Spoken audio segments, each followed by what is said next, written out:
আসুন মনের কথা শুনি। আজকের নবম পর্বে সবাইকে শুভেচ্ছা জানাচ্ছি। আমাদের সাথে যারা আছেন, যে দর্শকরা দেখছেন, এবং আমাদের সাথে দুজন অতিথি আছেন। আজকে আমাদের যে আলোচনার টপিক আমরা নির্ধারণ করেছি মুড সুইং। আমাদের সাথে আজকে আছেন আমাদের কলকাতার এক বন্ধু সুচন্দ্রা চৌধুরী, উনি ক্লিনিক্যাল সাইকোলজিস্ট, এবং আমাদের সাথে আছেন আমাদের আরেকজন বাংলাদেশের বন্ধু ফারজানা সুলতানা নীলা, উনিও ক্লিনিক্যাল সাইকোলজিস্ট। দুজন দুজনের জায়গায় প্রতিষ্ঠিত, এবং আজকে আমরা তাদের কাছ থেকে আমরা আসলে আজকের যে বিষয়টা আছে সেই বিষয়টা নিয়ে আলোচনা শুনবো, আলোচনা করব, এবং যদি দর্শকদের জায়গা থেকে কোনো আলোচনার বিষয় থাকে বা প্রশ্ন থাকে আমরা সেই বিষয়গুলো আলোচনা করব। তো শুরুতেই আমি আমাদের দুজন অতিথিকে স্পেসের পক্ষ থেকে, আমার ব্যক্তিগত পক্ষ থেকে শুভেচ্ছা এবং অভিনন্দন জানাচ্ছি। আমাদের এই প্রোগ্রামে অনেক সময়ের ব্যস্ততার মধ্য থেকেও তারা আমাদেরকে সময় দেওয়ার জন্য আগ্রহ প্রকাশ করেছেন, বিশেষ করে সুচন্দ্রা দিদিকে, যে আপনি আসলে আরেকটা দেশে আছেন, সেই জায়গা থেকে আমাদেরকে ইয়ে করেছেন, আমাদের আমন্ত্রণ গ্রহণ করেছেন। এবং আমাদের ফারজানা সুলতানা নীলা আপা, উনি আসলে সদ্য মা হয়েছেন এবং তিনি এই বাচ্চাকে সামনে রেখে আমাদের সাথে অংশগ্রহণ করেছেন এবং সময় মতো অংশগ্রহণ করছেন। তার জন্য অনেক অনেক অভিনন্দন, এবং আপনাকে এবং আপনার বাচ্চাকে শুভেচ্ছা জানাচ্ছি। আমরা শুরু করছি। শুরুতেই আমরা টপিকটা আমরা শুরু করি। আমরা আসলে মুড সুইং আসলে জিনিসটা কি সেটা প্রথমে আমরা একটু শুনি আপনাদের দুজনের কাছ থেকে, তারপরে আমরা অন্য বিষয়গুলো আলোচনা করব। আপনারা যে কেউ শুরু করতে পারেন, নীলাপা শুরু করতে পারেন, আসলে বিষয়টা কি? আচ্ছা, ধন্যবাদ পারুল আপা যে আমাকে ইনভাইটেশন পাঠানোর জন্য, এবং স্পেসকে অনেক ধন্যবাদ যে ওনারা এই মানসিক বিষয়গুলো নিয়ে একটার পর একটা খুব সুন্দর সুন্দর প্রোগ্রাম করছে। এই খুব সাধারণ যে বিষয়গুলো আছে সেই বিষয়গুলো নিয়ে তারা মানুষকে জানানোর জন্য, মানুষকে ইনভলভ করার জন্য অনেকগুলো মানসিক বিষয়ের উপর প্রোগ্রাম করছেন। মুড সুইংটা আসলে খুবই কমন একটা বিষয়। সেটা হচ্ছে যে আমার মনটা কখনো খুব ভালো থাকছে, কখনো হঠাৎ করে আমি মন খারাপ হয়ে যাচ্ছে বা আপসেট হয়ে যাচ্ছি, হতাশ হয়ে যাচ্ছি, সবকিছুকে খুব বিরক্ত লাগছে, আমার কোনো কিছুতে আমি আগ্রহ পাচ্ছি না, এরকম কিছু ঠিক ভিন্ন ধর্মী কিছু রকম আমার মনের মধ্যে এক ধরনের পরিবর্তন হচ্ছে, যে কখনো খুব আনন্দ, আবার কখনো খুব মন খারাপ। আমি ঠিক এই দুটার মধ্যে কন্ট্রোল করতে পারছি না, নিয়ন্ত্রণ করতে পারছি না যে কখন আমি আনন্দিত থাকবো, কখন আমি মন খারাপ থাকবো। এটার মধ্যে একটা কেমন একটা অনিয়ন্ত্রিত বিষয় চলে আসে, যেখানে আমার কোনো হাত আছে কিনা, আমি কিভাবে এটাকে সামলাবো, কি করব, এই বিষয়গুলোকে তখন আমরা খুব মানে আমার নিজের মনের উপরে আমি খুব বিরক্ত হয়ে যাই যে এমন কেন করে, এমন কেন হচ্ছে আমার সবকিছু। যেমন ধরি যে সকালবেলা যদি আমি উঠলাম, আমি একটু অস্থির লাগছে, হয়তো দুপুরবেলা খাওয়া দাওয়া করলাম, তারপর আমার মনটা আবার ভালো হয়ে গেল, বিকেলবেলা আবার হয়তো আমার হতাশ লাগছে যে কেন কিছুই ভালো লাগছে না। এই ধরনের মনের বিভিন্ন ধরনের আমাদের আবেগগুলোর বিভিন্ন ধরন আমার একই সময়ের পর পর বা একই দিনের মধ্যে কয়েক রকমের আবেগ আমার মধ্যে চলে আসছে, যে আবেগগুলো আমি নিয়ন্ত্রণ করতে পারছি না। তখন আমরা মুড সুইং এর বিষয়টাকে বলি।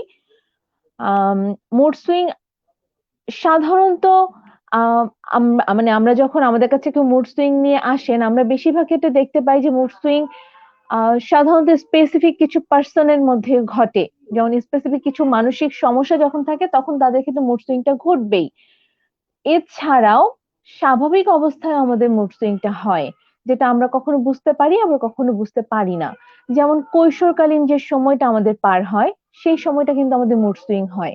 আমরা কিন্তু বলি যে এই সময়টা তো তোমার অনেক মন খারাপ থাকবে, বা তুমি নিজেকে বুঝতে পারবে না, এরকম অন্যান্য ভাষা দিয়ে আমরা বোঝানোর চেষ্টা করি ওই ছেলে বা মেয়েদেরকে কৈশোরকালীন সময়টা। আমরা কিন্তু যারা গর্ভবতী মা থাকেন তাদেরকে বলি যে আপনার কখনো মন ভালো থাকবে, কখনো মন খারাপ থাকবে, আপনি এটার সাথে অ্যাডজাস্ট করতে হবে। তার মানে ওনার ক্ষেত্রেও কিন্তু মুড সুইংটা হয়।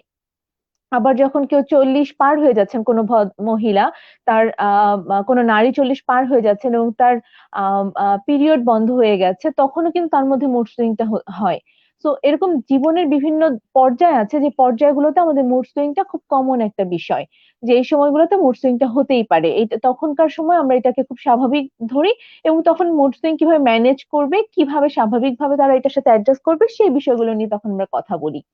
আর যখন কোনো মানসিক অসুস্থতার জন্য মুড সুইং হচ্ছে, তখন সেটা ম্যানেজমেন্টটা আমাদের একদমই ভিন্ন রকম হবে। আপাও হয়তো এর সাথে আরো কিছু অ্যাড করবেন।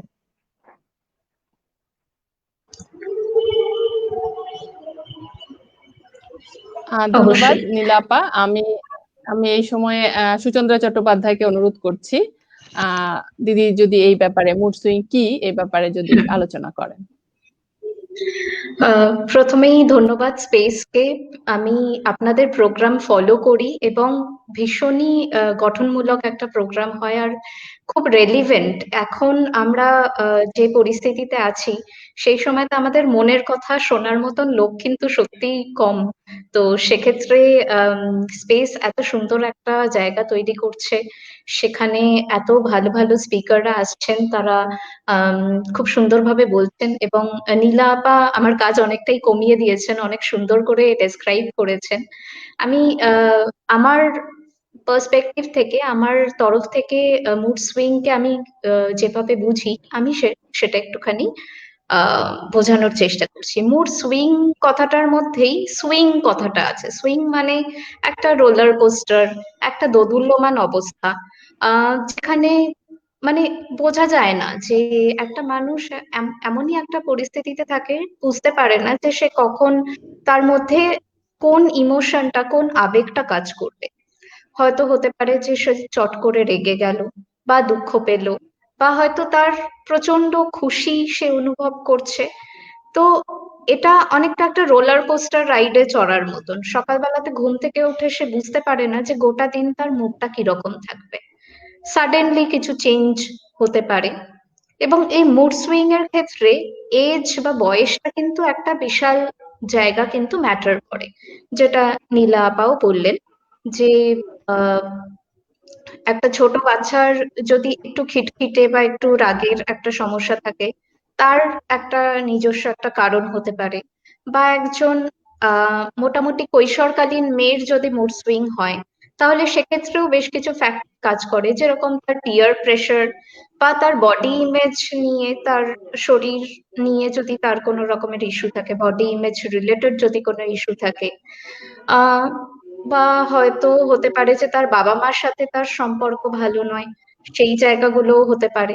এবং আর আরেকজন লেডি বা আরেকজন পুরুষ, যে যে মোটামুটি মধ্যবয়স্কে আছেন বা একটা অ্যাডাল্টহুডে আছেন, তার মুড সুইং এর কারণও কিন্তু ডিফারেন্ট ডিফারেন্ট হতে পারে। তো একটা কথায় মুড সুইং বললে যেটা বোঝানো যেতে পারে, যে একটা অদ্ভুত সাডেন চেঞ্জেস, যে চেঞ্জেসে অনেক সময়তে কোনো একটা রোগ বা বায়োলজিক্যাল ফ্যাক্টরও জড়িত থাকে, বা অনেক সময়তে কোনো কারণ ছাড়াই মুডের একটা হঠাৎ পরিবর্তন। এটাকে মোটামুটি ভাবে মুড সুইং বলা যেতে পারে। অনেক ধন্যবাদ সুচন্দ্রা চট্টোপাধ্যায় এবং ফারজানা সুলতানা নীলা। আমরা আসলে খুবই চমৎকার ভাবে দুইজনের জায়গা থেকে আমরা জিনিসটা শুনলাম। আমাদের একজন দর্শক প্রশ্ন করেছেন মন ভালো রাখার উপায় কি। আমরা সেই আলোচনাও শুনবো। আমরা আসলে সুচন্দ্রা চট্টোপাধ্যায়, আমি শুনেছি যে আপনার আসলে কাজ করার স্কুলের বাচ্চাদের সাথেও আপনার কাজ করার অভিজ্ঞতা আছে। সেই জায়গায় আপনি যদি সেই বয়সটা বা ওই বয়সের বাচ্চাদের আপনি আসলে কোন ধরনের কি ধরনের কেস ডিল করেছেন বা আপনার অভিজ্ঞতা, এবং সেই সাথে নীলা আপাকেও বলবো নীলা আপা আসলে কোন ধরনের বয়সের, কোন ধরনের জেন্ডার মানে নারী পুরুষ বা অন্যান্য সেক্স যে বিষয়গুলো আপনারা তো ডিল করেন, সেই জায়গাটায় যদি আপনারা একটু আলোচনা করেন। প্রথমে আমি নীলা আপাকে বলছি বিষয়ে একটু আলোচনা করার জন্য, তারপরে আমরা সুচন্দ্রা দিদির কাছে শুনবো। আচ্ছা, আম, যেটা দিদি বলছিলেন যে মুড সুইং এর বয়সের ক্ষেত্রে আসলে এটার ভিন্ন ভিন্ন ধরন থাকে। আমরা আমি খুব বেশি মুড সুইংটা দেখতে পাই কৈশোরকালীন যে সময় ছেলেমেয়েরা 13-14 বছর বয়স থেকে একদম হয়তো 18-19 বছর বয়স পর্যন্ত এই সময়টা তাদের মধ্যে মুড সুইং এর বিষয়টা বেশি ঘটে। এর পরেও ঘটে, কিন্তু এই সময়টার মধ্যে তারা নিজেদেরকে নিয়ন্ত্রণটা একটু কম করতে পারে। কারণ এমনিতেই থাকে কৈশোরকালীন অনেক রকমের মানসিক চাপ, কৈশোরকালীন শরীরের অনেক পরিবর্তন, কৈশোরকালীন বিভিন্ন বন্ধুদের সাথে তাদের সম্পর্কের বিভিন্ন ধরনের ধরন তৈরি হওয়া, বন্ধুত্বের বিভিন্ন ধরনের মাত্রা আহ, আহ, উম, সাথে তারা পরিচিত হওয়া। এর সাথে যখন তার মনের বিষয়টা, আবেগগুলো তার ক্ষেত্রে তার একটু এলোমেলো হয়ে যায়, যে আমি আবেগ এক একবার এক এক রকম আবেগ শো হচ্ছে বা তার কাছে প্রকাশ পাচ্ছে, তখন আসলে তার জন্য এটা সামলানোটা কষ্টকর হয়ে যায়। তো সাধারণত মুড সুইং এর সমস্যা নিয়ে যখন আমাদের কাছে কেউ আসেন, তখন এই বয়সটায় আমাদের কাছে বেশি আসেন, যে আমার মুড সুইং এর সমস্যা হচ্ছে, আমি কিভাবে এটাকে সামলাতে পারি। এছাড়াও আমরা সাধারণত পেয়ে থাকি অন্যান্য যে মানসিক সমস্যাগুলো নিয়ে যারা আসেন তাদের মধ্যেও মুড সুইংটা ঘটে। যেমন যদি আমি বলি সূচিবায়তার কথা বা অস্থিরতার কথা, বা কোনো বাইপোলার মুড ডিসঅর্ডার বলে একটা মানসিক রোগ আছে, সেই অসুখটার কথা। তো এগুলো নিয়েও যখন আসছেন তখনও কিন্তু তাদের মধ্যেও মুড সুইংটা ঘটছে, যে এক একবার দিনের বিভিন্ন সময় বিভিন্ন রকমের আবেগ তার ক্ষেত্রে দেখা দিচ্ছে। উনি আবেগটাকে অনুভব করছেন যে আমার এখন এমন আবেগটা হচ্ছে। আর কারো কারো ক্ষেত্রে আমাদের ম্যানেজ করাটা খুব কঠিন হয়ে যায় মুড সুইংটা। সেই ম্যানেজ করা কঠিনের পর্যায়ে পড়েন যখন কোনো আহ, নারী তার কি বলে যে উম, আহ, আমি শব্দটা ভুলে গেলাম, যখন 40-45 বছর বয়সের পরে ওনার ঋতুস্রাবটা বন্ধ হয়ে যাচ্ছেন, সেই বায়োলজিক্যাল কারণে যখন তার মুড সুইংটা হচ্ছে, সেটা আমাদের জন্য ম্যানেজ করাটা কঠিন হয়ে যায়। কারণ তখন তার মধ্যে অনেক গ্রহণযোগ্যতা, যে এই বিষয়টাকে আমি মেনে নিতে পারি, আমি আমার এই বিষয়টা আমার একটা বায়োলজিক্যাল বিষয়, তখন তাদের জন্য এটা খুব একটু আমাদের জন্য কষ্টকর হয়ে যায়। একই রকম ভাবে পুরুষদের ক্ষেত্রেও হয়, যখন তারা একটু এজেড হয়ে যাচ্ছেন, তার পরিবারের দায়িত্বগুলো ধীরে ধীরে অন্যদের কাছে চলে যাচ্ছে, তার দায়িত্বটা, তার যে কর্তৃত্বটা ছিল সেই কর্তৃত্বটা এখন আর তার কাছে নেই। এই সময়টাই তার ক্ষেত্রে এই ধরনের মুড সুইংটা হয়। হঠাৎ রেগে যাচ্ছেন, হঠাৎ কান্নাকাটি করে ফেলছেন, আমাকে কেউ ভালোবাসে না, আমাকে কেউ পছন্দ করে না। তো তাদের ক্ষেত্রে এরকমটা হচ্ছে। তো এই জন্য মুড সুইংটা আমাদের ক্ষেত্রে ডিসঅর্ডার বেসিসে যে কোনো বয়সে আসে। আর যদি একদম মুড সুইং সমস্যাটা নিয়ে আসে, তখন স্পেসিফিক এই বয়স রেঞ্জের মানুষগুলোকে আমরা বেশি দেখতে পাই। তবে মুড সুইংটা এমন, সেটা হচ্ছে সব বয়সের সবার ক্ষেত্রেই হয়। অন্যদের ক্ষেত্রে যেটা হচ্ছে, তাদের আদার্স কোনো প্রবলেম না থাকার কারণে শুধু আবেগের এই পরিবর্তনটার সাথে তারা অ্যাডজাস্ট করার চেষ্টা করতে পারেন। কিন্তু যখনই আমার অন্য কোনো একটা মানসিক বা অন্য কোনো একটা শারীরিক বিষয় আছে, তখন এটার সাথে সামাল দেওয়া বা এটার সাথে আমার অ্যাডজাস্ট করাটা আমার জন্য খুব কঠিন হয়ে যাচ্ছে। তখন আমি এটাই আমার জন্য তখন একটা বড় সমস্যা হিসেবে আমি দেখতে শুরু করছি। জি দিদি।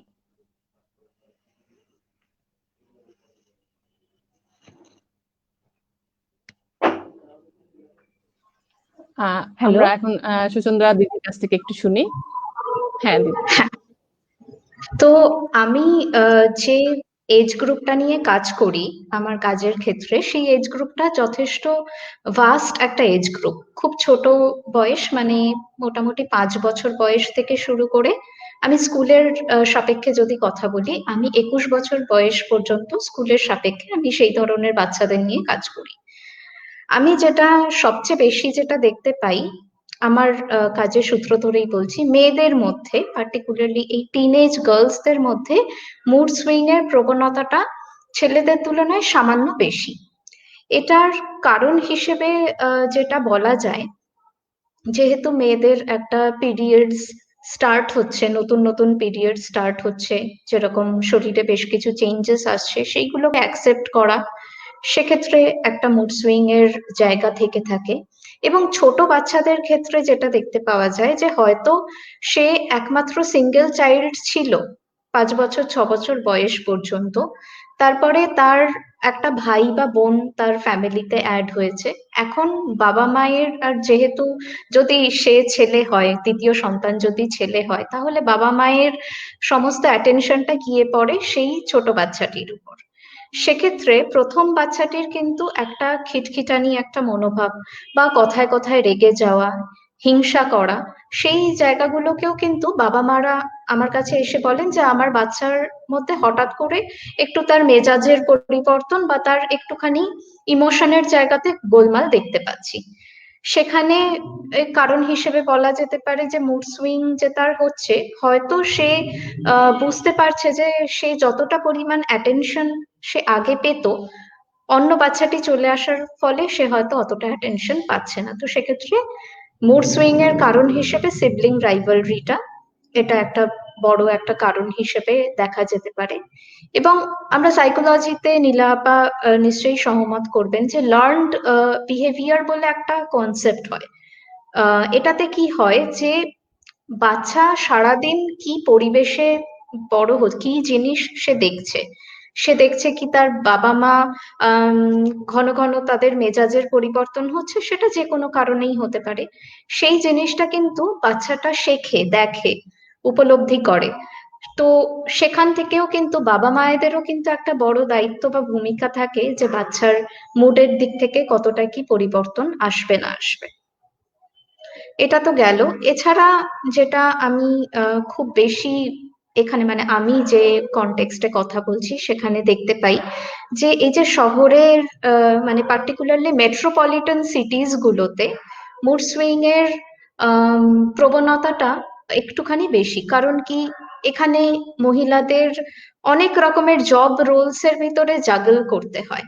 মানে তাদের বাড়ি সামলাতে হচ্ছে, তাদের বাচ্চা সামলাতে হচ্ছে, তাদের একটা প্রফেশনাল জগৎ রয়েছে, এবং তার মাঝেও তাকে নিজেকেও একটু সময় দিতে হচ্ছে নিজেকে রিজুভিনেট করার জন্য, নিজেকে ভালো রাখার জন্য। তো আমরা কি দেখতে পাই যে আমাদের হাতে, আমাদের প্ল্যাটারে প্রচুর কাজ রয়েছে কিন্তু সময় কম রয়েছে, এবং সব জায়গাতেই আমাকে পারফেক্ট হতে হবে, নিখুঁত হতে হবে, আর নিজের 100%টা দিতে হবে। এবং একটা মানুষ যখন এই যে সবকটা জায়গাতে যখন জাগল করতে পারে না, তখন কিন্তু একটা মুড সুইং এর যে জায়গা, সেই জিনিসটাও কিন্তু দেখা যায় অনেক সময়তে। এটাও কিন্তু হয়ে এসেছে যে সব জায়গাতে আহ সে বেস্ট হতে গিয়ে কোনো কাজেই সে নিজেকে মানে একটা সামঞ্জস্য রাখতে পারছে না, তখন নিজের ওপর থেকে মানে সে হয়তো প্রচুর এক্সপেকটেশন সে নিজের কাছ থেকে রেখে দিয়েছে। সেইখানে যখন একটা হেরফের হয় তখনও মুড সুইংস দেখতে পাওয়া যায়।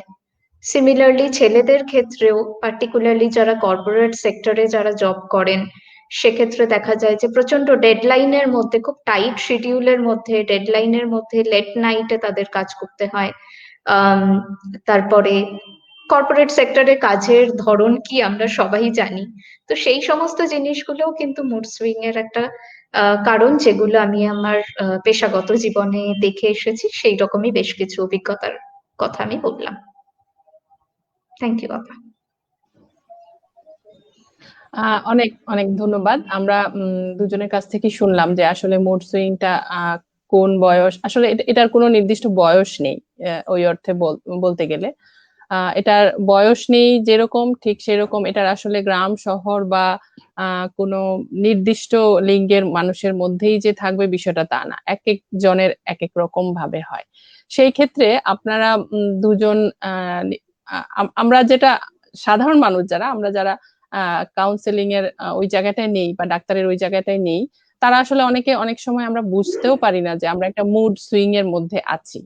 তো সেই জায়গাটায় আপনাদের কাছে যারা আসেন, বিভিন্ন বয়সের নারী পুরুষ বা অন্যান্য লিঙ্গের যারা আসেন, কিংবা নারী পুরুষের বাইরেও আপনাদের কাছে আসেন কিনা, সেই জায়গাটা আসলে তারা কিভাবে নিজেদেরকে আইডেন্টিফাই করে যে সে এরকম একটা সিচুয়েশনের মধ্যে দিয়ে যাচ্ছে, এই বিষয়টা যদি আপনারা একটু আলোচনা করেন।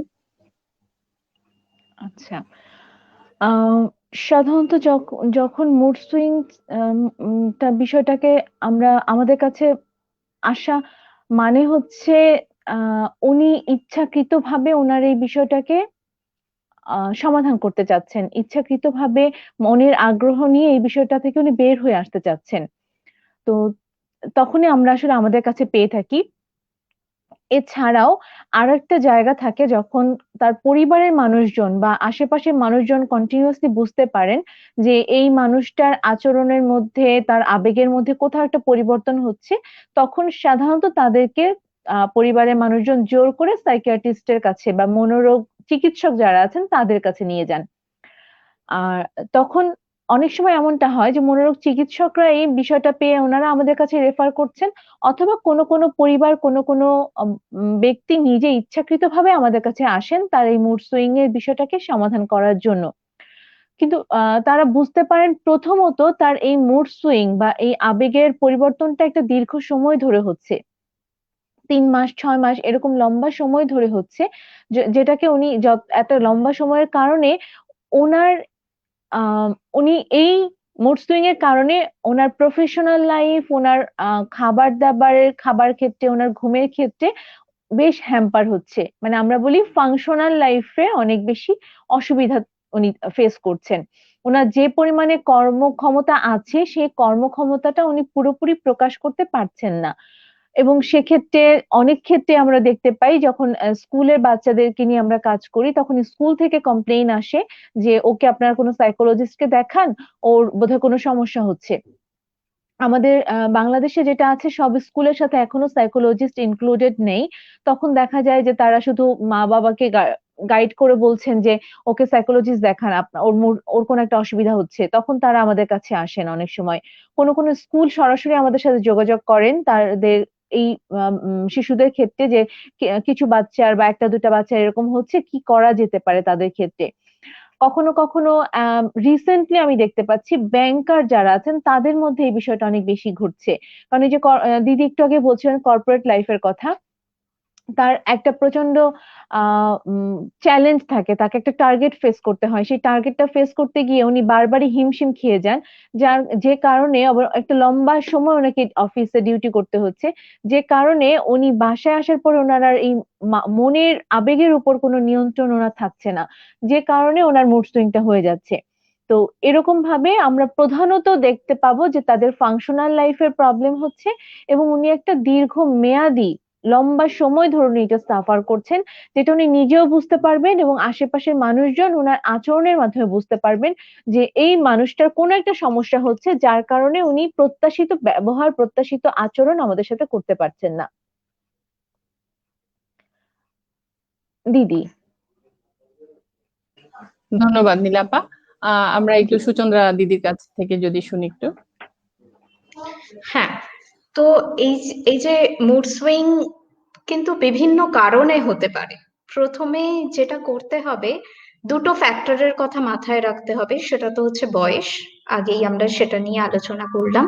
কারণ কি কি হয়েছে দেখুন, সেটা মানে এই যে সাউথ এশিয়ান রিজিয়নে সমস্ত দেশগুলো মধ্যেই বা সব জায়গাতেই বলা যেতে পারে যে মেন্টাল হেলথকে কিন্তু বা মানসিক স্বাস্থ্যকে কিন্তু যতটা গুরুত্ব দেয়া প্রয়োজন আমরা কিন্তু এখনো ততটা গুরুত্ব দিচ্ছি না। আমাদের শরীর খারাপ হলে আমরা সেটাকে যতটা গুরুত্ব সহকারে দেখি, আমরা কিন্তু মনের যত্ন কিন্তু সেরকম ভাবে আমরা কিন্তু এখনো পর্যন্ত নিই না।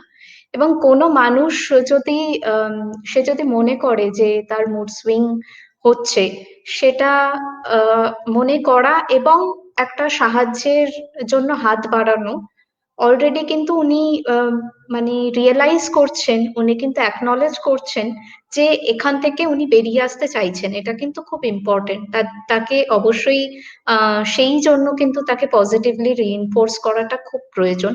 তাকে মানে তার দিকে সাহায্যের হাত বাড়িয়ে দেওয়া তো অবশ্যই প্রয়োজন এবং কারণটাকে আইডেন্টিফাই করতে হবে যে তার কি কোনো বায়োলজিক্যাল কোনো কারণ রয়েছে, শারীরিক দিক থেকে কি সে কোনো রকমের কোনো রোগ বা কোনো রকমের কোনো অসুস্থতায় ভুগছেন, নাকি তার অন্য কোনো রকমের কোনো মানসিক সমস্যা রয়েছে, মানে মানসিক কোনো রোগ রয়েছে। তো এই যে মুড সুইংটা সেটা কি ফর্মে আসছে সেইটাকে প্রথমে একটু আইডেন্টিফাই করতে হবে। যেরকম মুড সুইং হলে ইদার আমরা খুব লো ফিল করি, সেই রকম একটা ধরন থাকে, আবার আমরা আম, খুব মানে খুশি হয়ে যাই, খুব হ্যাপি হয়ে যাই। সেই জায়গাটাকে কিন্তু একটু আইডেন্টিফাই করতে হবে, এবং এছাড়া আর কি কি কারণে হচ্ছে সেই জায়গাগুলো কিন্তু দেখাটা খুব প্রয়োজন। এবার একটা জিনিস বুঝতে হবে যে এই যে আমি যে ছোট ছোট কথায় রেগে যাচ্ছি বা ছোট ছোট কথায় রিয়াক্ট করছি, আমি একটা মানুষকে যখন নিজের কোনো কথা বলছি এবং সেই কথা বলার মাধ্যমে আমি যখন নিজের এক্সপ্রেশনের মাধ্যমে যখন আমি ছোট ছোট কথায় রেগে যাচ্ছি, আমাকে একটু এটা বুঝতে হবে যে কোন কথাটায় কাজ বেশি হচ্ছে। আমি কি ছোট ছোট কথায় রাগ দেখিয়ে অপর মানুষটার কাছ থেকে কোনো কাজ আদায় করলে সেটা কি বেশি ভালো হচ্ছে, নাকি যদি আমি একটু অন্যভাবে রিফ্লেক্ট করি, যে আমি যদি তাকে বুঝিয়ে বলি, তার সাথে যদি কোনো একটা হেলদি ডিসকাশনে যাই, তাহলে আমি আমার কাজটা আরো অনেক স্মুথলি হচ্ছে। তো অবশ্যই সেই জায়গাটাকে একটু রিফ্লেক্ট করা প্রয়োজন, একটুখানি নিজের দিকেও একটুখানি রেট্রোস্পেক্ট করা প্রয়োজন, যে কোন কোন জায়গাতে আমি কিভাবে কিভাবে আচরণ করছি, কি ধরনের ইমোশন আমার বেরোচ্ছে, সেই জায়গাগুলোর দিকেও একটুখানি খেয়াল রাখা প্রয়োজন।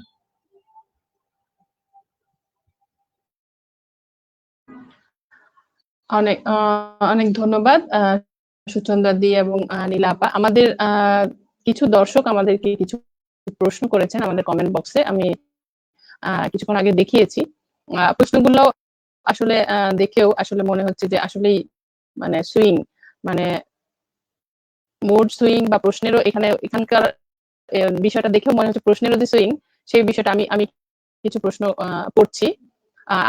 আমার একজন দর্শক লিখেছেন, আমি ভীষণ বিরক্ত হই কিন্তু হতে চাই না, সাহায্য চাই।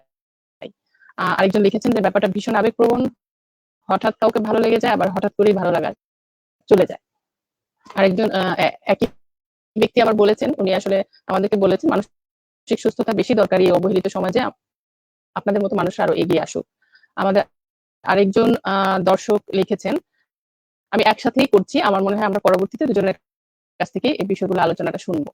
আরেকজন লিখেছেন 2019 সালের মাঝামাঝি আমার হিস্টেরেক্টমি সার্জারি হয়, 1 বছর তেমন পরিবর্তন টের পাইনি, কিন্তু গত লকডাউনে প্রায় 2.5-3 মাস প্রচন্ড ডিপ্রেশনে ছিলাম।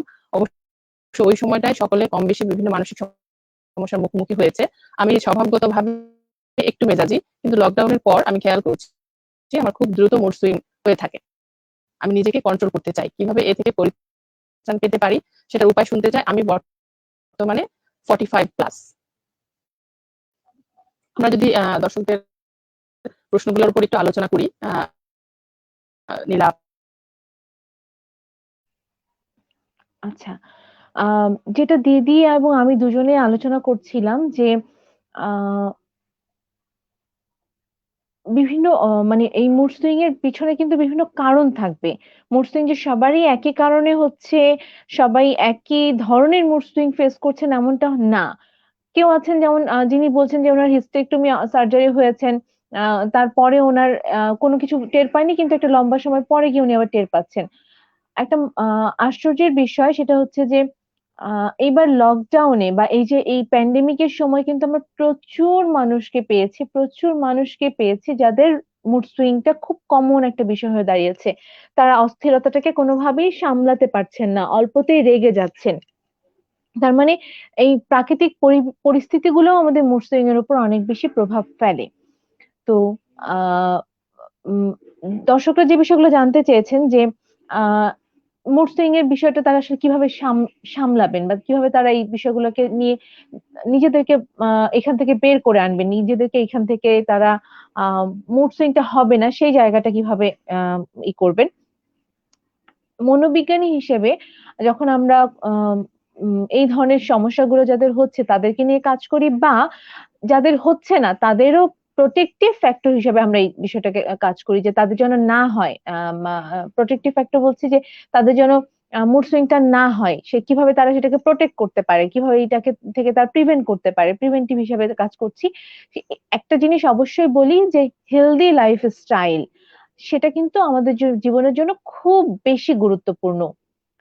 এই জায়গাটায় যখনই আমার পরিবর্তন হবে, যখনই আমার কোথাও হেলদি লাইফস্টাইলের জায়গা থেকে ঝামেলা হবে, তখনই কিন্তু আমার মুড সুইং এর মতো যে কোনো রকমের মানসিক সমস্যার হয়তো আমি পা ফেলে দিলাম, মানে আমি একটু এক পা এগিয়ে গেলাম যে আমার আহ সমস্যাটা তৈরি হতে পারে। ঠিক আছে। আহ তো এটা একটা বড় বিষয় যে আমি অবশ্যই যেন আমি আমার যে রেগুলার লাইফ স্টাইলটা আছে সেখানে যেন একদম নিয়ন্ত্রিত একটা জীবন যাপনের চেষ্টা করি, অনিয়ন্ত্রিত জীবন যাপনটা যেন আমার না হয়। আমি যে প্রতিদিন একটা নির্দিষ্ট সময়ে ঘুম থেকে ওঠা, আমার খাবার দাবারটা ঠিক মতো খাওয়া, এগুলো কিন্তু আমাদের মানসিক ভাবে ভালো রাখার জন্য খুব গুরুত্বপূর্ণ। অনেকেই ভাবেন যে না, মানসিক ভাবে ভালো রাখতে গেলে আমাকে মানসিক কোনো কাজকর্ম করতে হবে। অবশ্যই করতে হবে, কিন্তু অন্যান্য সমস্ত কিছুর প্রভাব আমাদের মানসিক বিষয়ের উপর খুব বেশি পড়ে। এইজন্য এই অন্যান্য সমস্ত কিছু যখন ভালো থাকবে তখন দেখা যাবে যে আমি মানসিকভাবে হয়তো আর অতটা আমি ঝামেলায় পড়ছি না, বা আমি অসুস্থ হয়ে যাওয়ার মতো কন্ডিশনে আমি যাচ্ছি না। আমার মুড সুইং বা এরকম কোনো বিষয় তখন ঘটছে না। আচ্ছা,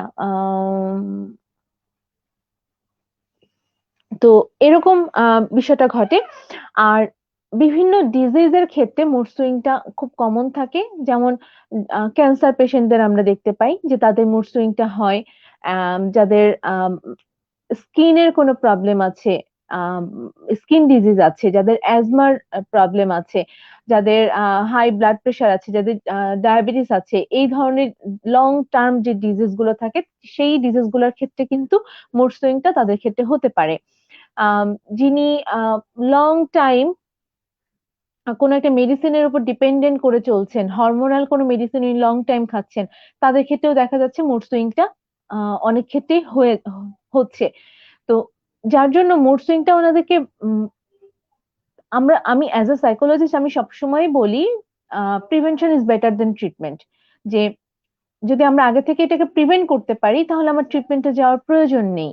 এবং এই প্রিভেনশনের জন্য সবার প্রথমেই প্রয়োজন হচ্ছে আমাকে আমার নিজের জীবন সম্পর্কে, নিজের পারিপার্শ্বিক অবস্থা সম্পর্কে খুব পজিটিভ, খুব ইতিবাচক কিছু ধারণা রাখা, যাতে করে আমি আমার সমস্যাগুলোকে নিজে সমাধান করার জায়গায় নিতে পারি।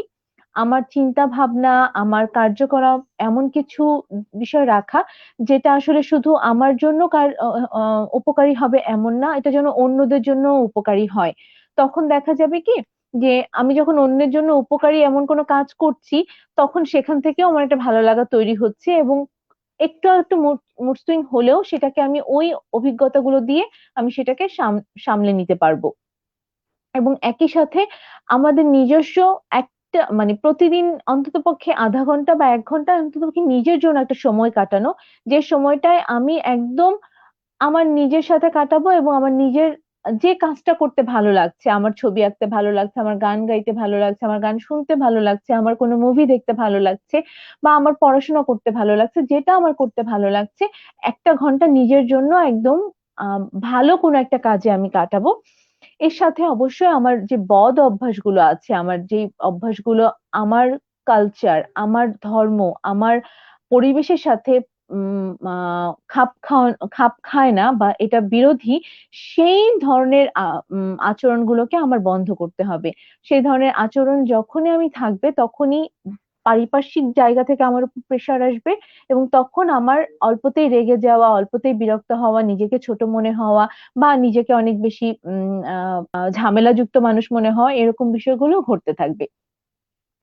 এবং মুড সুইং এর ক্ষেত্রে আরেকটা বিষয় ইদানিং আমি খুব বেশি করে বলি, বিকজ আমরা বেশিরভাগ ক্ষেত্রে আমাদের এই বিষয়টাকে একদম মাথায় রাখি না যে যখন আহ আহ আমি ওয়াইফ হিসাবে আমার ফ্যামিলিতে আছি, তখন কিন্তু আমার আশেপাশের অনেকগুলো মানুষের আবেগীয় বিষয় আমার উপর নির্ভর করছে।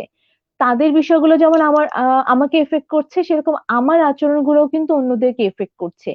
তো যে কারণে আমি যখন কোনো পরিবারে বসবাস করছি, তখন এমন কোনো আচরণ কারোর সাথেই না করা যাতে করে পরিবারের কেউ না কেউ ইমোশনালি এখান থেকে এফেক্টেড হয়, যে এফেক্টটার আসলে প্রভাব লং টাইম পড়তে পারে, সেটা আমার উপরে পড়তে পারে, তাদের উপরে পড়তে পারে।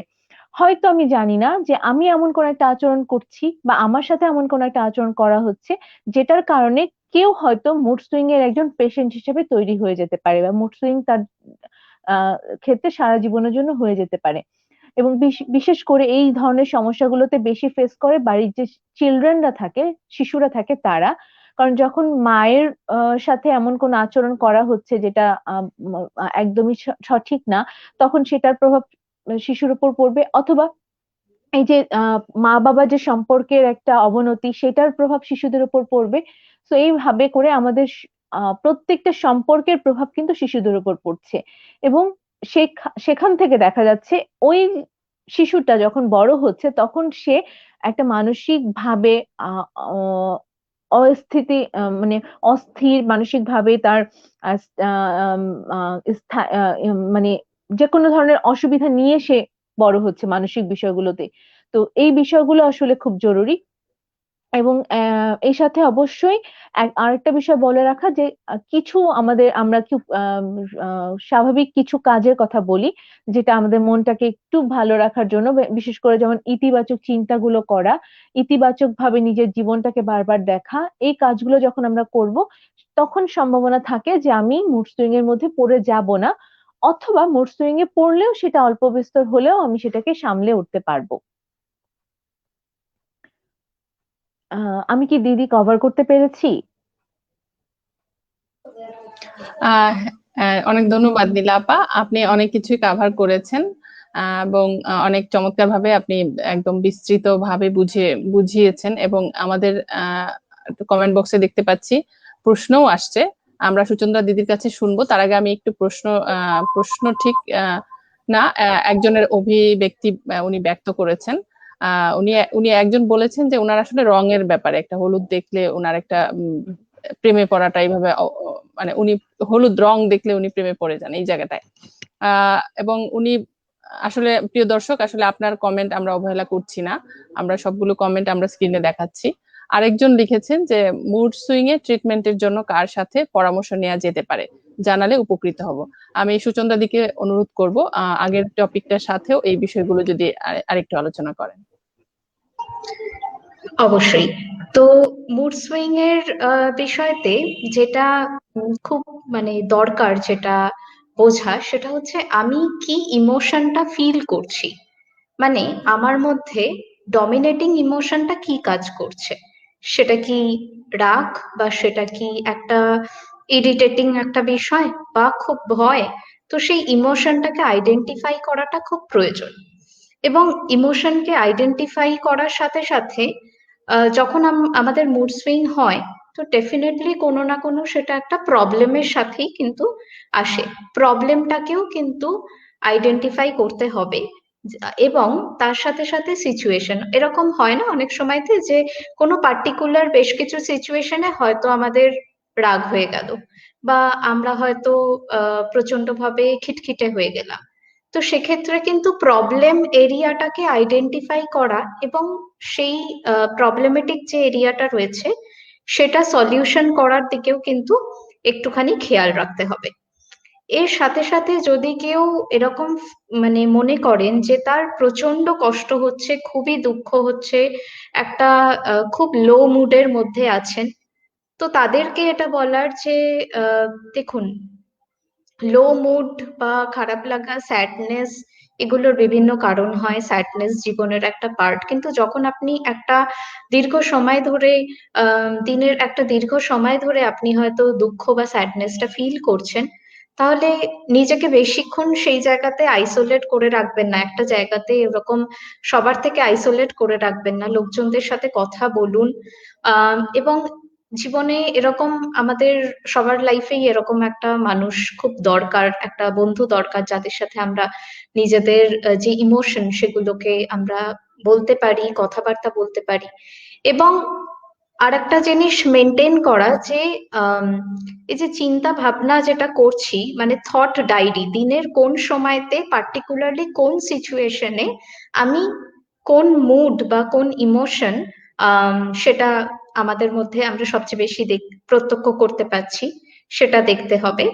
এবং আমাদের লাইফস্টাইলে কিছু চেঞ্জেস কিছু আসছে কিনা, যেরকম এখানে আমি দেখলাম যে কমেন্টে একজন লিখেছেন যে কম ঘুম মুড সুইং এর একটা কারণ। অবশ্যই কম ঘুম মুড সুইং এর একটা কারণ, এবং আমাদের প্রতিদিনের খাদ্যাভ্যাস বা ডায়েটারি যদি কিছু চেঞ্জেস হয় তাহলে সেক্ষেত্রেও সেটা মুড সুইং এর একটা কারণ হিসেবে সেটাকে ধরা যেতে পারে।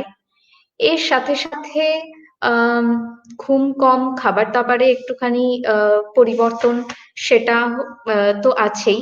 এছাড়া এর সাথে সাথে যদি কোনো মানুষ বিভিন্ন রকমের সাবস্টেন্সেস এর শিকার হন, কোনো রকমের মাদকজাত দ্রব্য বা নেশা জাতীয় কোনো দ্রব্য যদি উনি নিতে থাকেন, তাহলে সেক্ষেত্রেও কিন্তু মুড সুইং এর সেটাও একটা কারণ হিসেবে দেখা যেতে পারে। এবং এখান থেকে বেরিয়ে আসার জন্য যেটা প্রথমে দরকার সেটা হচ্ছে অ্যাকনলেজ করা, স্বীকার করা যে হ্যাঁ আমার মুড সুইং হচ্ছে বা আমার মেজাজের খুব মানে র্যাপিড চেঞ্জ আমি দেখতে পাচ্ছি। এবং এর সাথে সাথে আম, এই যে যে আমি থট ডায়েরি মেনটেন করার কথা বললাম, এটা কিন্তু এটা এমন কোনো ব্যাপার নয় যে মেনটেন করা যায় না। এই থট ডায়েরি দিনের কোন সময়তে কি ফিল করছি, কোন ইমোশন আসছে, সেক্ষেত্রে কি হয় যে আমাদের মধ্যে যে নেগেটিভ ইমোশন গুলো যেগুলো থাকে সেইগুলো কিন্তু লেখার মাধ্যমে একটা বেরিয়ে যাওয়ার সম্ভাবনা থাকে। এটা কিন্তু খুব ভালো, আমরা সাইকোলজির টার্মে এটাকে ক্যাথারসিস বলি। এটা কিন্তু নিজের যে ভিতরকার যে নেগেটিভ যে ইমোশন সেটাকে বের করার একটা ভীষণ ভালো প্রক্রিয়া। এবং এর সাথে একজন কোনো একটা নিউট্রাল কোনো একটা মানুষ যে আপনার কথা একদম আম, আপনাকে কোনোভাবে জাজ করবে না, সে আপনাকে বিচার করবে না যে আপনি খারাপ বলছেন না ভালো বলছেন, একদম নিউট্রাল একটা পয়েন্ট অফ ভিউ থেকে আপনার প্রবলেমটা শুনবে, আপনার ইমোশন গুলো সম্পর্কে সে শুনবে। এবং আহ ঠিকঠাক পর্যাপ্ত পরিমাণে খাওয়া দাওয়া, পর্যাপ্ত পরিমাণে ঘুম, অনেক সময়তে কিন্তু অপুষ্টি জনিত কারণেও কিন্তু মেজাজের একটা খিটখিটে মনোভাব, সেই জিনিসগুলো দেখা যায়। এছাড়া বলা যেতে পারে যে নেশার জায়গা থেকে, নেশার সাপেক্ষে যদি বলা যায় যে কোনো রকমের তার কোনো নেশা জাতীয় দ্রব্য থেকে কোনো ব্যাড হ্যাবিট আছে কিনা সেটাকে আইডেন্টিফাই করতে হবে। এবং তার যদি কোনো রাগ নিয়ন্ত্রণের ক্ষেত্রে যদি কোনো সমস্যা হয়, তাহলে তাকে অ্যাঙ্গার ম্যানেজমেন্ট যে যে টেকনিক গুলো রয়েছে সেগুলোতে একটুখানি তাকে আয়ত্ত করতে হবে। তাকে একটুখানি নিজের লাইফের স্ট্রেস গুলো যাতে উনি ঠিক মতন যাতে ম্যানেজ করতে পারেন, সেই দিকেও একটুখানি ওনার সেই দিকেও একটুখানি যত্নশীল হওয়া প্রয়োজন। তো নীলাপা, আমি কি সবকিছু গুছিয়ে বলতে পেরেছি নাকি কিছু মিস করে গেছি? না দিদি, অনেকগুলো জায়গায় কভার হয়েছে। একটা প্রশ্ন বোধহয় আমরা মিস করে গেছি দিদি, সেটা হচ্ছে যে মুড সুইং হলে আসলে কোথায় যাব ট্রিটমেন্টের জন্য। আমার হ্যাঁ। অ্যাজ আ সাইকোলজিস্ট আমি যেটা ফিল করি, মুড সুইংটা আমাদের এত কমন, এত কমন, এত হুম। স্বাভাবিক একটা বিষয়, এটাকে আসলে স্বাভাবিক বলেই আমি মেনে নেই যে আমার মনটা আহ হ্যাঁ। একদম 24টা ঘন্টা একই রকম থাকবে না, কখনো একটু ভালো কখনো একটু খারাপ হতেই পারে। আমি যেন এটার সাথে অ্যাডজাস্ট করার সেই মানসিক ক্ষমতাটাকে রাখি, এটা সবচেয়ে জরুরি। হুম। এটা যদি থাকে তাহলে 50 থেকে 60% মুড সুইং আমার অটোমেটিক ভালো হয়ে যাবে, সেখানে আমার কারোর কাছে যেতে হচ্ছে না। মুড সুইংটা যদি এত তীব্র পরিমাণে হয় যেখানে আমি কারোর সাথে কথা বলতে পারছি কিন্তু আমি কোনোভাবে নিজেকে নিয়ন্ত্রণ করতে পারছি না, আমার মুডের আবেগগুলাকে আমি একদমই আমার নিজের নিয়ন্ত্রণের মধ্যে থাকছে না, তখন আমরা বলি যে কোনো মনোবিজ্ঞানীর কাছে যাওয়া, সাইকোলজিস্টের কাছে যাওয়া, যার সাথে কথা বলে উনি মুড সুইং এর বিষয়টাকে থেকে বের হয়ে আসতে পারেন। আবার কখনো যদি মুড সুইংটা এতই তীব্র হয়, যদি বাইপোলার মুড ডিসঅর্ডার বা এরকম কোনো ডিজিজের সাথে মুড সুইংটা থাকে, তাদের এতই তীব্র হয় যে কথা বলেও সেখানে তারা মুড সুইংটাকে সামলাতে পারেন না, সে সমস্ত ক্ষেত্রে হুম। তাদেরকে অবশ্যই মনোরোগ চিকিৎসকের কাছে যেতে হবে, যেখানে মুড সুইংটাকে সামলানোর জন্য তাদেরকে ওষুধ খেতে হবে। তো হুম। যদি ওনারা আসলে ফিল করেন এরকম যে মুড সুইং এর জন্য আসলে কোথায় যাব, এটা কত মানে সমস্যা হচ্ছে কিনা, এটা উনি নিজে বুঝতে পারবেন আমি দুটো পয়েন্ট আগেই বলেছি যে এটা আসলে অনেক দীর্ঘ সময় ধরে, দীর্ঘদিন ধরে আমার মধ্যে আছে এবং আমাকে ধীরে ধীরে আরো বেশি আমার কার্যক্ষমতা কমিয়ে ফেলছে এবং আমি স্বাভাবিকভাবে আমার প্রতিদিনের যে কাজগুলো করার কথা সেই কাজগুলো আমি ঠিকভাবে করতে পারছি না। এ দুটো পয়েন্টে যদি উনি দেখতে পান যে দুটো পয়েন্টে আমি ঠিকভাবে কভার করতে পারছি না, তাহলে আমার এটার জন্য ট্রিটমেন্টের প্রয়োজন আছে। অন্যথায় আমি নিজে নিজে চেষ্টা করে বিভিন্ন রকমের মানসিক বিষয়গুলো, এখন প্রচুর ইউটিউবে অনেক ভিডিও থাকে, অনেক লেকচার থাকে, আমাদের এই লাইভ প্রোগ্রাম গুলো আছে, ফেসবুকে প্রচুর প্রোগ্রাম আছে, এই সমস্ত অনুষ্ঠান থেকেও বিভিন্ন উপায় জেনে কিন্তু ওনারা নিজেরাই নিজেদেরকে সুস্থ রাখতে পারেন। এটার জন্য কারো কাছে যাওয়ার প্রয়োজন নেই, এটার জন্য কারো অস্থির হয়ে কারো কাছে দৌড়াদৌড়ি করার কোনো প্রয়োজন নেই। অবশ্যই। আর নীলাপা, মানে বোধহয় পজিটিভ সেলফ টকটাও বোধহয় আমাদের খুব খুব দরকার, জরুরি। না? মানে জি। আহ কেউ ভালো বললো কি খারাপ বললো সেদিকে না খেয়াল রেখে আমাদের নিজেদের মধ্যেও তো অনেক গুণ আছে, আর আমরা মাঝে মাঝে সেটাকে ভুলে যাই। আমার মনে হয় যে একটুখানি নিজেকেও বলা যে না, মুড সুইং ঠিক আছে হয়েছে, কিন্তু আমি জানি যে আমি এই সিচুয়েশন থেকে কোনোভাবে বেরিয়ে যাব। আমার নিজের মধ্যে সেই কোয়ালিটি, সেই ক্যাপাবিলিটি আছে, সেই ক্ষমতা আছে। আগে প্রচুর সমস্যার মুখোমুখি আমি হয়েছি এবং আমি লাইফে ঘুরে দাঁড়াতে পেরেছি, তো এইগুলোও পারবো। তো এই যে পজিটিভ সেলফ টক, এটাও বোধহয় একটা মানে খুব সুন্দর আহ, ভালো দিক হিসেবে কাজ জরুরি, করে। একদমই দিদি, যে খুব জরুরি ভাবে আমাদের জন্য দরকার হয়ে পড়ে এবং আমাদের জীবনের ইতিবাচক ইতিবাচক অভিজ্ঞতাগুলো কিন্তু আসলে আমাদের জীবনের কি বলবো, এটা সম্পদের মতো আমাদের কাছে থাকে। বেশিরভাগ ক্ষেত্রেই আমরা ইতিবাচক অভিজ্ঞতাগুলোকে ভুলে যাই এবং নেতিবাচক অভিজ্ঞতাগুলোকে আমাদের আলমারিতে খুব যত্ন করে রেখে দেই। যখনই কোনো ঘটনা ঘটে আমি তখন আলমারি থেকে নেতিবাচক অভিজ্ঞতাগুলোকে বের করি। আমি তো অমুক দিন হুম। অ্যাক্সিডেন্ট করেছিলাম, আমার তো অমুক সময় ছিনতাই হয়ে গিয়েছিল, আমি তো অমুক সময় মানুষের কাছ থেকে অপমান হয়েছি, আমি তো অমুক সময় আমার আত্মীয় স্বজনকে লস করেছি, তার মানে আমার জীবনে আসলে কিছুই হবে না। কিন্তু এর সাথে যে আমি এই ঘটনাগুলোর মধ্যে থেকে অনেকগুলো ইতিবাচক অভিজ্ঞতা আমার মধ্যে হয়েছে, সেগুলো কিন্তু আমি একদম যখন যেটা পেয়েছি সেটা কিন্তু তখনই সেখানে ফেলে দিয়ে চলে এসেছি। ওটাকে আমি আমার আলমারিতে যত্ন করে সম্পদের মতো রেখে দেইনি। মনোবিজ্ঞানী হিসেবে আমি এটাই বলবো যে নেতিবাচক অভিজ্ঞতাগুলোকে না জমিয়ে রেখে আলমারিতে ইতিবাচক অভিজ্ঞতাগুলোকে জমাই।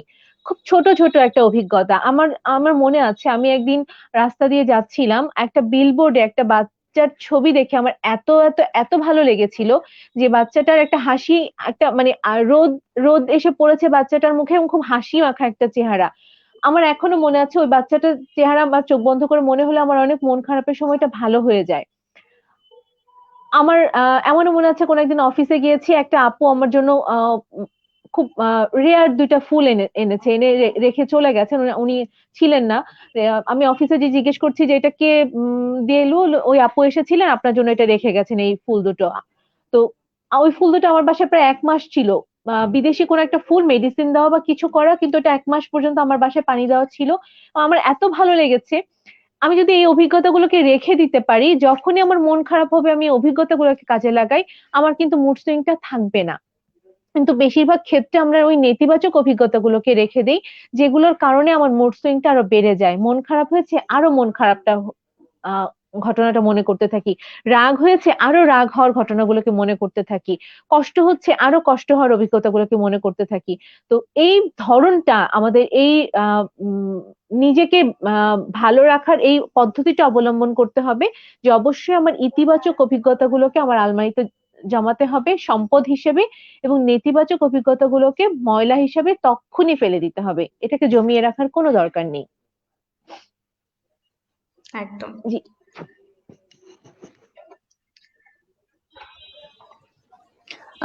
আসলে আসলেই তাই। আমি খুব মুগ্ধ হয়ে আলোচনা শুনছিলাম। আসলে সমস্যার মূলে বা সমস্যার ডিমে তা দিলে সেটা বাচ্চা দিবে, সেটা বড় হবে, এটাই স্বাভাবিক। আর সেলফ কাউন্সেলিং এবং সেলফ রিকগনিশনটা আসলেই খুব দরকার। যদিও আমরা আসলে হিউম্যান বিইং, তো আমরা আসলে মাঝে মধ্যে এমন একটা জাজমেন্টাল পরিবেশের মধ্যে থাকি, তখন আসলে অনেক সময় নিজের সাথে নিজের ফাইট করাটাও কঠিন হয়ে যায়। আর তখন মনে হয় যেন পাশের মানুষটা যদি একটু একটু হেল্প করতো, সেটা মানসিক ভাবে হোক, একটু কথা বলে হোক। অনেক সময় আমরা নিজেদের সমস্যাটা আইডেন্টিফাই করতে পেরেও আমরা দেখা গেল যে নিজেও পারছি না নিজেকে কাউন্সিলিং করতে, আবার কোনো পরামর্শক বা ডাক্তারের কাছেও যাচ্ছি না। কোনো একটা সোশ্যাল প্রেশার যে আমি গেলে কেউ যদি আমাকে ভাবে আমি পাগল হয়ে যাচ্ছি বা এরকম কিছু একটা। তো এই ব্যাপারগুলো আসলেই খুব চমৎকারভাবে নীলাপা আলোচনা শুরু করেছেন এবং সুচন্দ্রা দিও অনেকগুলো বলেছেন। এই বিষয়গুলি আসলে পরবর্তীতেও আমারও চিন্তা ছিল এই বিষয়গুলো আনার। তার আগে এই বিষয়গুলো আলোচনা হয়েছে। এখন আপনাদের কাছে একটু জানার বিষয় যে আসলে এই যে মুড সুইং এর ক্ষেত্রে কখনো কোনো আ ওষুধ প্রেসক্রাইব করা বা যদিও আপনারা ওই জায়গাটায় না, আপনারা কাউন্সেলিং এর জায়গাটায় আছেন, সেটা কি কখনো আপনারা করেন কিনা বা রেফার করেন কিনা কারো কাছে? সেই জায়গাটা যদি একটু আলোচনা করেন। আচ্ছা। আ উম এ আ দিদি আমি আগেই এই জায়গাটার কথা বললাম যে যদি মুড সুইংটা এত তীব্র মাত্রায় হয় যেখানে শুধু কথা বলে বা কাউন্সেলিং, সাইকোথেরাপি নিয়ে এই মুড সুইংটাকে সামলানো যাবে না, তখন অবশ্যই আমরা মনোরোগ চিকিৎসক যারা আছেন, সাইকিয়াট্রিস্ট যারা আছেন তাদের কাছে রেফার করি। বেশিরভাগ ক্ষেত্রে আমাদের এই ২ টা প্রফেশন আইডেন্টিফাই করাটা আ সাধারণ মানুষের জন্য খুব কঠিন হয়ে যায়। তারা আমাদের কাছে এসে বলেন যে, "আপনারা আমাদেরকে ওষুধ দেন।" আবার ডক্টরকে যেয়ে বলেন, "আপনি আমার কথাটা প্লিজ শোনেন। প্লিজ আমার কথাটা একটু শোনেন। ১০ টা মিনিট আমাকে সময় দেন। আপনি প্লিজ আমার কথাটা শোনেন।" এবং তখন ডক্টর কোনভাবে উনার কথা শোনেন না এবং ওষুধ লিখে দিয়ে দিচ্ছেন। তখন উনি আর ওষুধ খাচ্ছেন না। আবার যখন আমরা এসে তাদের কথা শুনছি, তখন আমাকে বলছেন, "আমাকে একটা ঘুমের ওষুধ দিয়ে দেন। আমি ভালো হয়ে যাব।" তো সাধারণ মানুষের এই ২ টা প্রফেশন সম্পর্কে ধারণাটা খুব স্বচ্ছ থাকা জরুরি। যে যারা ডাক্তার এবং যারা মানসিক রোগের উপর পড়াশোনা করেছেন তারা শুধুমাত্র ওষুধ দিতে পারবেন। তাদের কাছে যাওয়াই হবে ওষুধের জন্য এবং মনোবিজ্ঞানী যারা আমরা কাজ করছি তারা মনোবিজ্ঞানের উপর পড়াশোনা করেছি। মনোরোগ মনো আ সাইকোলজির বিভিন্ন থিওরি, বিভিন্ন আ যে তত্ত্বগুলো আছে সেগুলোর উপর পড়াশোনা করেছি এবং সেগুলোকে ব্যবহার করে মানসিক সমস্যা থেকে কিভাবে আমরা বের হতে পারি সেগুলো নিয়ে আমরা কাজ করি। আমরা কিন্তু একদমই ওষুধ নিয়ে কাজ করি না। যদিও ক্লিনিক্যাল সাইকোলজি হিসেবে ওষুধের উপর আমাদের পড়াশোনা আছে। কোন ওষুধটা কোন ডোজে কিভাবে দিচ্ছে, ঠিকভাবে হচ্ছে কিনা সেটা আমরা জানি।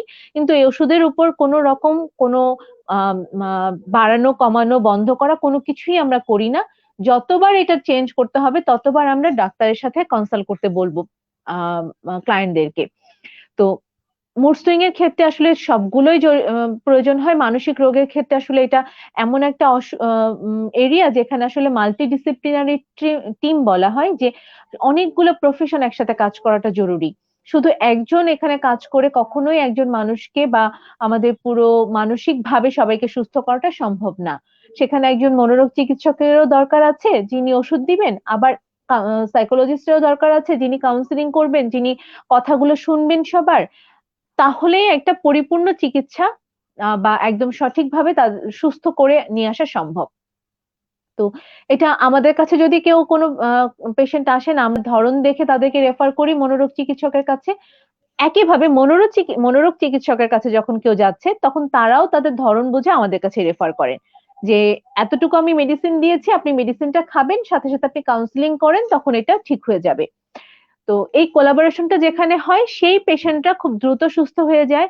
যেখানে মাঝে, মাঝে এখনো আমরা অতটা করতে পারিনি। আমাদের দেশে যথেষ্ট মনোবিজ্ঞানী এখনো নেই। যার জন্য এই জায়গাটা সবার ক্ষেত্রে আ পসিবল করা সম্ভব হচ্ছে না।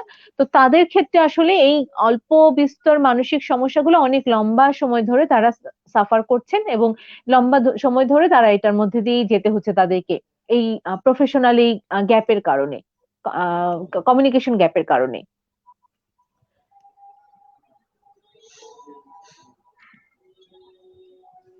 সুচন্দা দি। ধন্যবাদ নীলাপা। সুচন্দ্রা দি।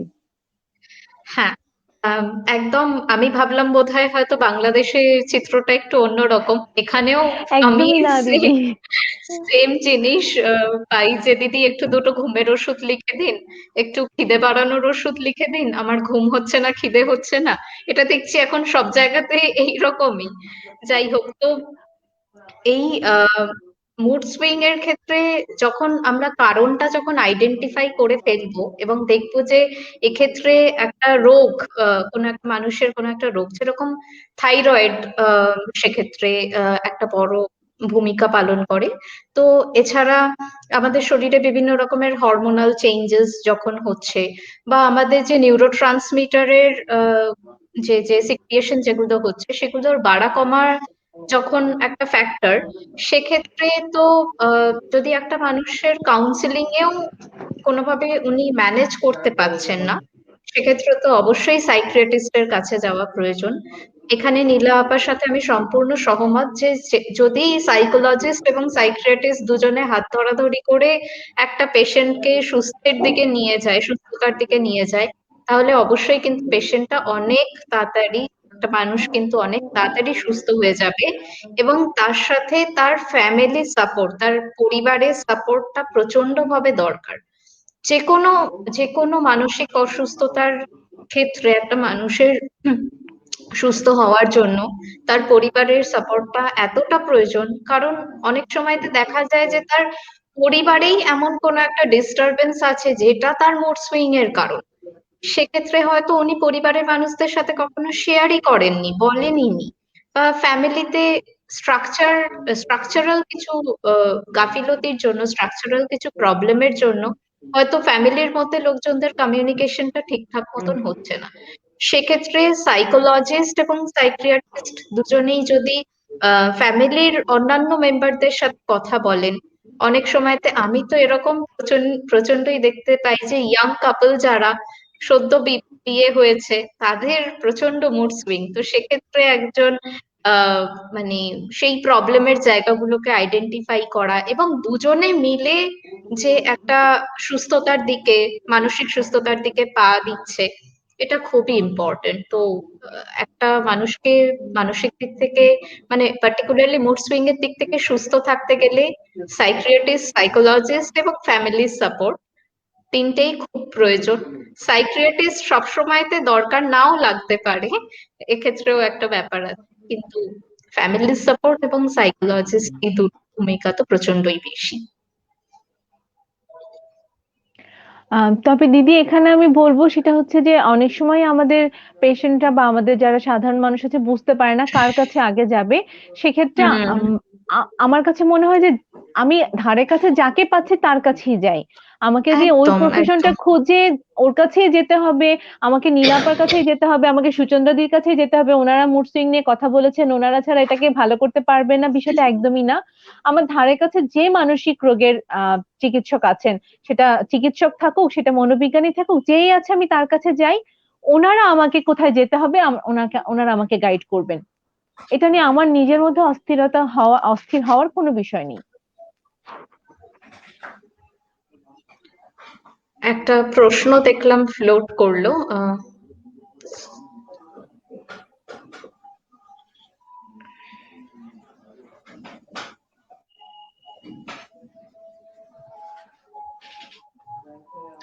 প্রশ্নটা মনে হয় দেখতে পাচ্ছেন দিদি। হুম হুম।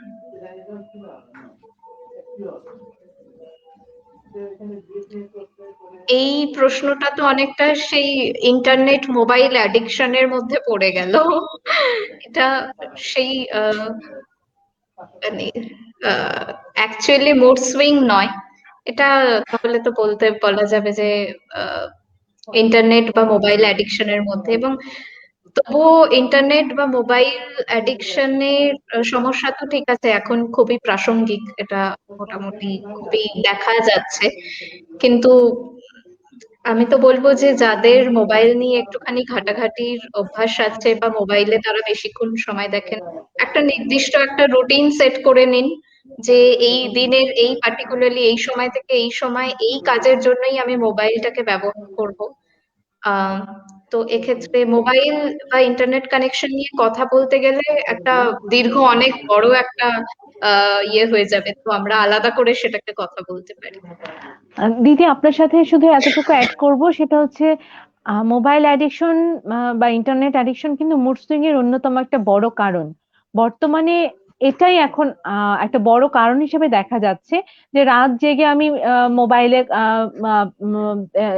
কি বলে স্ক্রল করছি বা নেটের মধ্যে আছি, এবং সকালবেলা আমি ঘুম থেকে উঠতে পারছি না, সারাদিন মেজাজটা খিটখিটে হয়ে আছে। তো এই অ্যাডিকশনটাই কিন্তু আমাদের মুড সুইং এর অন্যতম একটা কারণ। আমাকে মুড সুইংটা অনেক জায়গা থেকে ভালো করতে হলে কিন্তু আমার অ্যাডিকশনটাকেও ভালো করতে হবে, সেটাও আমাকে মাথায় রাখতে হবে। ঠিক সেক্ষেত্রে এই যে মানে সাবস্টেন্স অ্যাবিউজ বলতে যে সবসময়তে যে আমরা মদ বা অন্যান্য নেশার দ্রব্যর কথা বলছি সেটা নয়। মোবাইলের নেশাটাও অবশ্যই একটা, যখনই কোনো একটা বিষয়কে আমরা মানে অ্যাবিউজ করছি, প্রয়োজনের তুলনাতে বেশি ব্যবহার করছি, সেটাও একটা অ্যাবিউজের মধ্যেই তো পড়ে।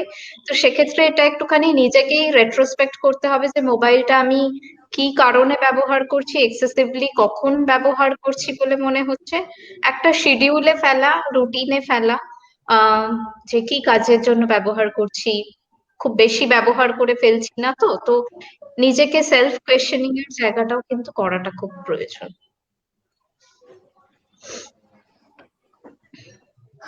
অনেক অনেক ধন্যবাদ আমাদের দুইজন অতিথিকে। আসলে শেষ পর্যায়ে যে প্রশ্নটা এসছে এটা আসলে একটা মিলিয়ন ডলার কোশ্চেন। এটা আসলে অনেক বলা যায় যে অনেক অভিভাবক, অনেক মা বাবার একটা কমন প্রশ্ন। সেটা প্রশ্নটা অনেকটা ভাইস ভার্সা, একটার সাথে আরেকটা সম্পর্কিত। তারপরেও খুব সংক্ষিপ্ত সময়ের মধ্যেও দুজনেই আবার বিষয়টা নিয়ে আলোচনা এনেছেন এবং সেই জন্য আপনাদেরকে অনেক অনেক ধন্যবাদ জানাচ্ছি। পাশাপাশি আমাদের সাথে থেকে যে দর্শকরা দেখেছেন এবং প্রশ্ন করেছেন, কোনো কোনো দর্শক একের অধিক প্রশ্ন করেছেন, তাদেরকে অনেক ধন্যবাদ যে আপনারা পুরো প্রোগ্রামটা দেখেছেন এবং আশা করি ভবিষ্যতে আমাদের সাথে থাকবেন।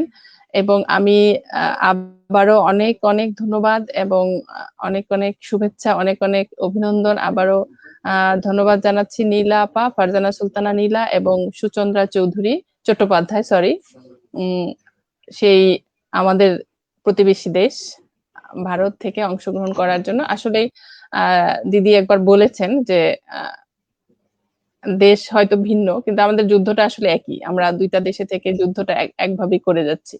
তো অনেক ধন্যবাদ এই প্রোগ্রামে এসে, এবং আশা করছি আপনাদেরকে আমরা আমাদের পাশে পাবো। আমাদের সাথে যারা যোগাযোগ করবেন কোনো সময় যদি কোনো সমস্যায় পড়েন, সেই জায়গাটায় আমরা আপনাদের সহায়তা পাবো এবং ভবিষ্যতেও আমাদের সাথে থাকবেন, সেই আশা রেখে আজকের প্রোগ্রাম শেষ করছি। আপনাদের যদি শেষ বেলায় কিছু বলার থাকে। দিদি আগে বলবেন? না না, আপনি বলুন। আচ্ছা, আমি শুধু শেষ বেলায় এটুকুই বলা, সেটা হচ্ছে যে যেটা বলছিলাম যে নেতিবাচক অভিজ্ঞতাগুলোকে বাদ দিয়ে ইতিবাচক অভিজ্ঞতাগুলোকে জমিয়ে রাখা সম্পদ হিসেবে, তাহলে সেটা আমাকে সবসময় ভালো রাখবে। এবং নিজের জীবনটাকে ভালো রাখার দায়িত্বটা আমার নিজের, এই দায়িত্বটা যেন আমি অন্য কাউকে না দিয়ে ফেলি।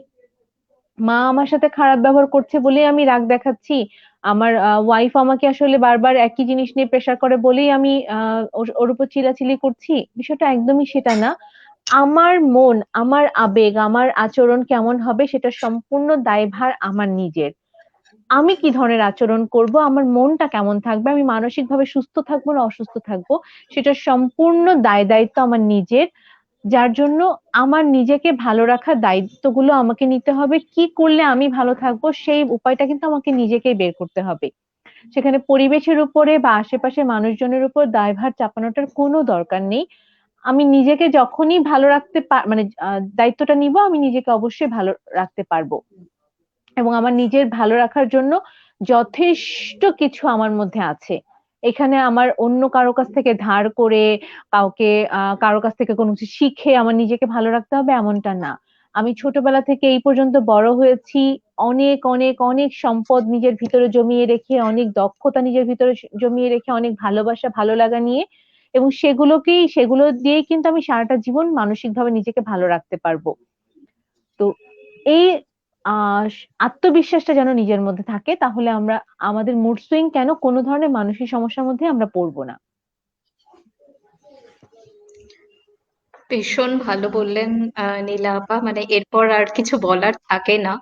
শুধু যে জিনিসটা সবসময়তেই আমি প্রত্যেকটা অনুষ্ঠানে গিয়েই বলি যে মানসিক স্বাস্থ্যকে আমরা যথেষ্ট হেলাফেলার নজরে দেখি।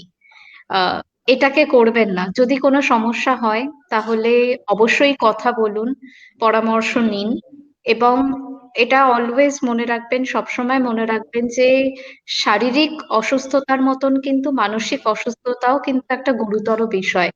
এরকম কিন্তু কখনোই ভাববেন না যে ঠিক আছে এখন হচ্ছে 2 দিন বাদে কমে যাবে। হয়তো হতে পারে যে 2 মাস বাদে সেটা আরো বৃহৎ আকারে আপনার সামনে এলো, তখন হয়তো এরকম সমস্যা হলো যে যেটাকে আপনি কোনোভাবে ম্যানেজই করতে পারছেন না।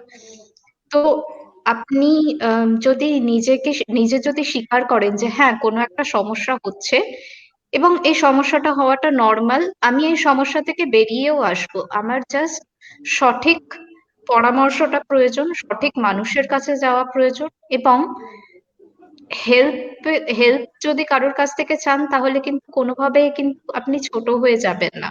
হ্যাঁ, জাস্ট একটুখানি বুঝুন যে সমস্যা হচ্ছে এবং সেই মতন অ্যাকশন নিন।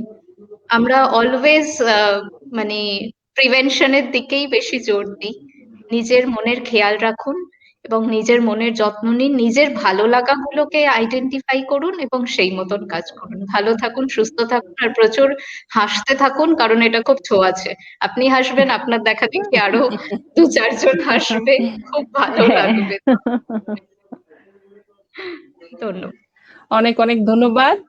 আবারও শেষে শুরুর কথাই বলি যে আসুন আমরা মনের কথা শুনি, মনের কথা শুনি। এবং নীলা আপা চমৎকার করে বলেছেন, সুচন্দ্রাদি বলেছেন, আমরা আসলে নিজের সুখের চাবিটা নিজের কাছেই রাখি, অন্যকে না দিই, এবং এবং আত্মবিশ্বাসী হই, এটা চিন্তা করি। এবং প্রত্যেকেই যারা আমাদের সাথে ছিলেন, আজকের মতো করে বিদায় নিচ্ছি। সবাইকে শুভরাত্রি। Thank you. Thank you.